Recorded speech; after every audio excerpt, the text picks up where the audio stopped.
विशिष्ट कलाकार उत्तम केसी हुनुहुन्छ। सर, आजको यो दुःखद घटनालाई कसरी हेरिरहनु भएको छ यहाँले? अब यो एउटा सबैको शाश्वत सत्य कुरा हो, तर सबैजना एकपटक जन्मेपछि जानै पर्छ। त्यो जानु पनि को मान्छे कसरी जान्छ र कहिले जान्छ भन्ने निश्चित हुँदैन। यस्तै निश्चितता नभएको हाम्रो जुनीमा आज हामी माझ हाम्रा अग्रज विशिष्ट कलाकार सुनिल थापाजीले हामीलाई एउटा चलचित्र क्षेत्रलाई नै दुरो बनाएर जानुभयो। उहाँको यो अप्रत्याशित निधनप्रति गहिरो समवेदना व्यक्त गर्न चाहन्छु परिवारजनमा। उहाँको पार्थिव शरीरलाई श्रद्धाञ्जली व्यक्त गर्न चाहन्छु। वैकुण्ठमा बास होस्। उहाँ धेरै यो चलचित्र क्षेत्रलाई अझै अहिलेका नयाँ युवा पिँढीहरूको सरह नै लागेर अन्तिम दिनसम्म पनि उहाँले चलचित्र यात्रालाई छोड्नु भएन।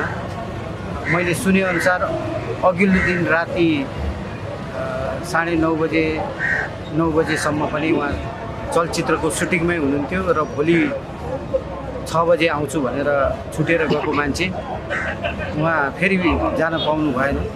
त्यसले गर्दाखेरि चाहिँ एउटा चलचित्रको कलाकार, एउटा रङ्गकर्मी, एउटा रङ्ग कलाकारले चाहिँ आफ्नो जीवन यात्रा चलचित्र खेल्दा खेल्दै नै बिताउनु। अब हामीले पहिला एक दूजे के लिए भन्ने फिल्ममा, हिन्दी फिल्ममा देखेको, पछि एकैताली चलचित्र चिनो मार्फत आउनुभयो। चिनो मार्फत आएर अहिले लास्टमा आएर राम नाम सत्य भन्ने फिल्मसम्म अभिनय गर्नुभएको र अभिनय सेटबाट घरमा गएको मान्छे भोलिपल्ट फेरि त्यही सेटमा पुग्न पाउनु भएन। यो चाहिँ लेखेको कुरा कसैले टारेर टर्दैन र हामीलाई एकदमै दुःख लागेको छ। उहाँसँग मैले धेरै चलचित्रहरूमा सँगै काम गर्ने मौका पनि पाएको थिएँ। उहाँ जस्तो भद्र एकदम शालीन व्यक्तित्व अब नेपाली चलचित्र इतिहासमा विरलै पाइन्छ। त्यसले गर्दाखेरि हामी सबैलाई हेरेर मर्माहित तुलाएर जानुभयो।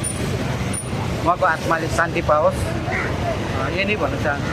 अन्तिमपटक उहाँसँग के संवाद भएको थियो अथवा कुराकानी भएको थियो, यहाँलाई के याद छ अहिलेको अब अस्ति एउटा मेरो एउटा नयाँ प्रोजेक्टको लागि चाहिँ मैले कुरा गर्नको लागि अन्तिम भन्नाले 15-20 दिन अगाडि उहाँ पोखरामा सुटिङमा जाँदै हुनुहुँदो रहेछ।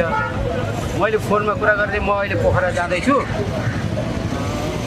फर्केर आएपछि हामी होइन फोनमै भन्नुहोस् न के हो बा उत्तम के भन्नुहुन्थ्यो। अनि मैले चाहिँ होइन दाइ यो अलि लामै गफ गर्नुपर्छ, हजुर आएपछि गरौँ।